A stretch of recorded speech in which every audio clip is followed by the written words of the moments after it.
Alex, Vinny. are you ready to take a trip? Mm-hmm. I mean, take a trip. Where are we tripping to? Virginia. See, I've already been, like, I lived there for like 7 years, and like I kind of seen it. So is there like somewhere else we could go? Have you?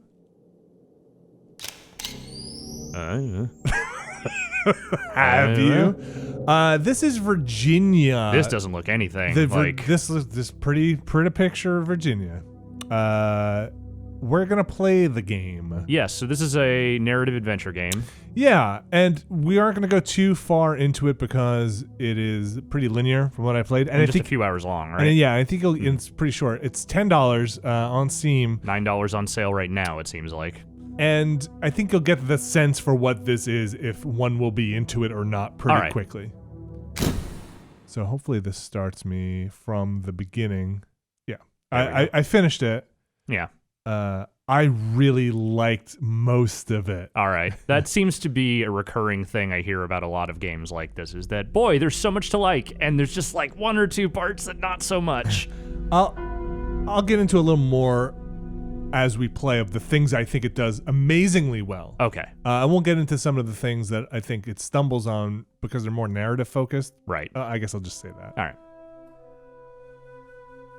It is one of the most cinematic games I have played, but not in that like Kojima-esque way. Right. They say where in Virginia this takes place? I don't think it matters. It matters to me, damn it. Virginia has very discrete sections. I don't know how based in reality this whole thing actually is. Like, there's a setup here that, like, hey, the following events. You think maybe there's some artistic interpretation here? Yes, okay. Definitely. I can say that for a fact. Okay. I will say there's a pace to this that we will sit here and watch the credits roll. All right. I'm always up for some good credits.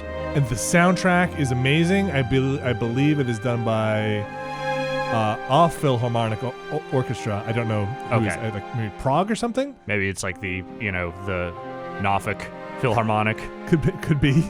The Newport News Philharmonic. But it's amazing. All right. And it picks up. Like, it's not just this opening track. This is a good place to just explain what's going on here. Yes. So the things that I think are amazing about this game is it uses the score in a way that punctuates what's happening in the game. Mm-hmm. So sometimes you'll be held looking at an item or something like that until the score hits the point it wants to release you. Okay, so the game is like the mechanics themselves are designed in such a way as to be tied to the timing. Yes, and like not in a rhythm game way. Right. Like City of Prague. There you go. Like in a way that's like, oh, I'm sitting here looking at this item. It's such a good score. Yeah. And then like I hit the button and there's like a deep sigh and it's timed to this musical movement. Okay. It works really well, I think. I saw a lot of people comparing this to Twin Peaks, and the response I saw to a lot of that was, apart from the fact that there is an FBI investigation and a small town, there's not really anything like Twin Peaks beyond that. I can't say for sure because I've never seen Twin Peaks. Well, I mean, you kind of know what Twin Peaks is, though, right? You know about the Lynchian oddness of all David Lynch productions. I don't think we'll get far enough in, but there is some surreal stuff. Okay. Oh, what's in the box? It's a great question, Alex. This is the main character. Okay. Ma'am?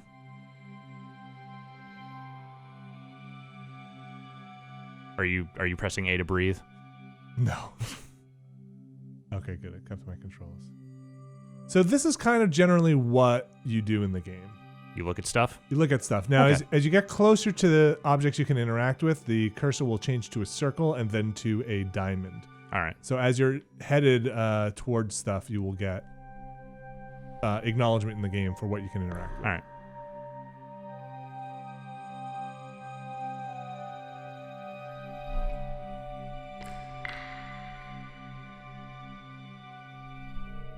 I found this whole game very refreshing. Mm-hmm. In what way? in a market full of games that are trying to be as open world and give the player as much agency over everything as possible, in a world where they want you to touch and look under everything. This game is very guided and very curated and very selective about what you can do. And the things they choose to let you do make me feel more immersed than being able to turn over every butter dish and touch every pomegranate. Well, the point of it's similar to I would say, the tradition that, like, say something like Firewatch is under, was that, like, this is about a linear story. It is trying to tell you a specific story. So you'll see more so than Firewatch, this game... Because that game had at least choices that you could make and dialogue choices that might affect something, whereas this sounds like it doesn't really... No, and there's stuff in here, like, well, I'll show you. Like, this is the walk speed, right? Mm-hmm.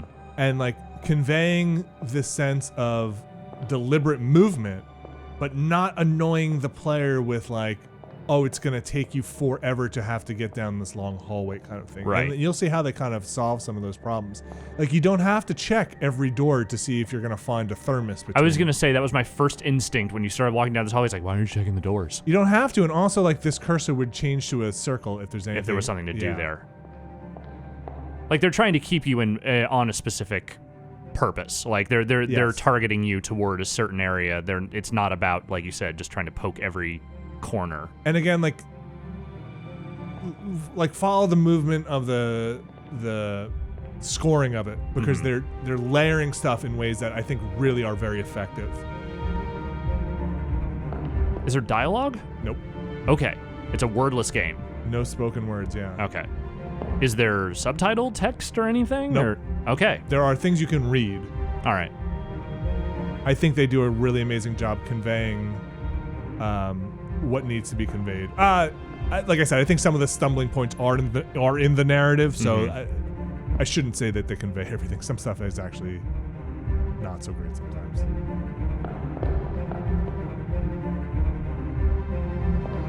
I mean, these cellos are just making me fucking nervous, man. Right.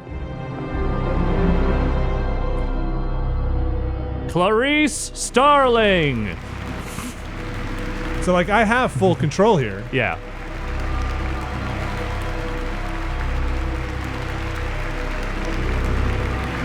Do they just keep clapping?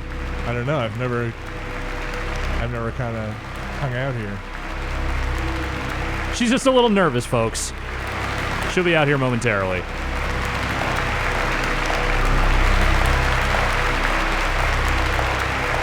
I don't know. There's something sarcastic about that dude's clapping. I don't like it. I don't like shaking with your left hand. Yeah.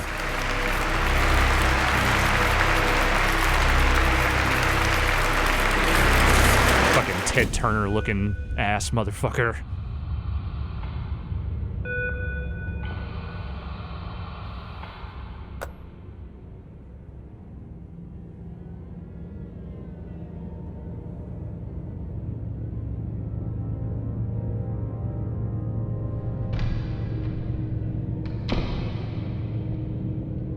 This is my apartment. Okay.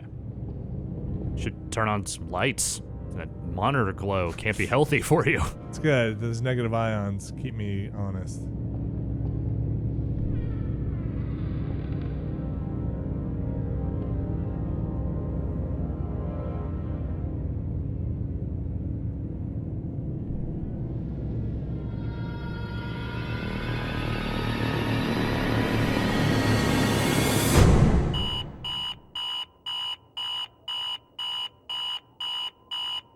I had the devil closet dream again.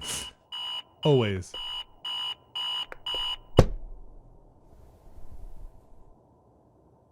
How many times do you miss your snooze button in the morning? Never. Really? No. I miss it all the time. Really? Yeah. It's a big bar. Well, it's just on my phone, so I don't tap it right. Oh, I see. I also haven't used an alarm clock in 4 years. Huh. I made them. I have organic ones now. Bespoke alarm clocks. Yes, my wife and I spent years cultivating our alarm clocks.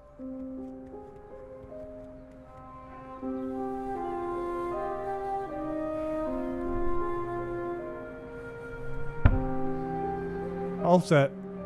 Morning routine. It's interesting the things they're choosing to keep you lingering on versus the stuff they're skipping past. Just not having it with that lipstick. It's... I was having this discussion with Austin. There's a confidence to this game, and a knowledge of like cinematic and tropes, and they use them to good effect. Well, and they're using them in a first-person situation, which, you know, when you're talking cinematic, like first-person perspective is not a thing you tend to see very often, right. except in like more gimmicky situations. So, and like, it's not gimmicky. There's a fluency here that the people who made this game understand how to use it. Like, and it's not afraid to take control. Smash from you. cut, baby. Yeah, and like that's awesome. Yeah. Like these parts here where it's just like, yeah, I'm just fucking hanging out in the cab and like, that's it. Yeah. I really like that stuff.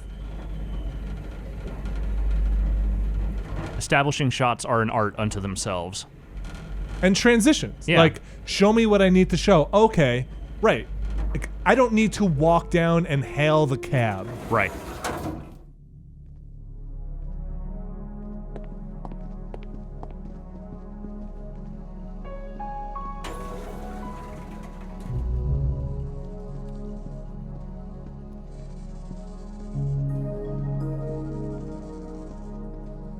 I like not feeling like I should be looking for everything. Right. I think you know me pretty well in games. Like I like to poke around and me find too. the seams. Yeah, totally. And like I don't feel that here. Like I kind of feel nervous and like I want to like get to where I need to go because I don't want to stand out in this crowd. There's something about this game that made me really want to role play in it. Mm-hmm. Yeah, I mean, and that's a hard thing to impart on the player because, you know, everyone's play styles generally tend to be different, but I think that most of us are of the mindset of just wanting to dig into every little detail and find every little bit that we can. And so to be able to sort of communicate to the player wordlessly like, nah, you should just move. Just keep going. Yeah. Just keep it going. I mean, there is stuff here that I think is worth checking out for context in the story and poking around, but I think they do a really good job of...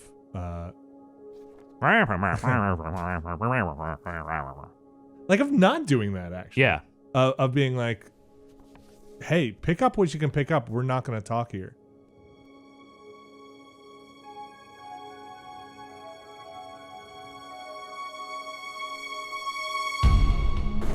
So again, this is all timed to the cuts. Right. And the music, I think, is very effective.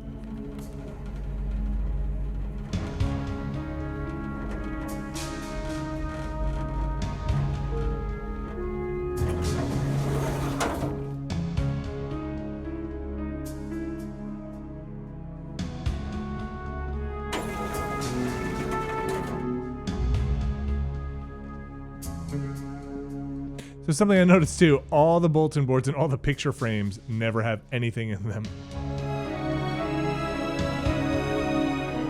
Like, those jump cuts I think are great. Yeah. It's like a great solution to timing stuff with the music, not giving you a run button, giving you a deliberate pace at which you can move, but then moving you along. Well, it's like actual direction. Like, there's a director determining what these little bits that you're going to see and you're going to interact with are, and it's not just like plopping you down in an environment and saying, all right, find the parts. I don't know. And they're not jarring to me. Like, I don't feel cheated. Yeah. There's just something I think pretty novel and cool about it. Well, it's just something that, like, narrative adventure games, which, you know, are more of a thing these days, on a different scale, but like even those games don't necessarily try to wrest your control away at moments like this. They're just like, hey, go from point A to point B, and maybe there's some mundane stuff that happens and a few things you can look around at. But like you said, you don't have a lot of situations where you're just kind of walking around and then suddenly you're walking in another environment. Suddenly you're in this cab. Like that kind of cinematic cutting is just not endemic to game design usually. I mean, it's so easy to break immersion with that stuff. Yeah.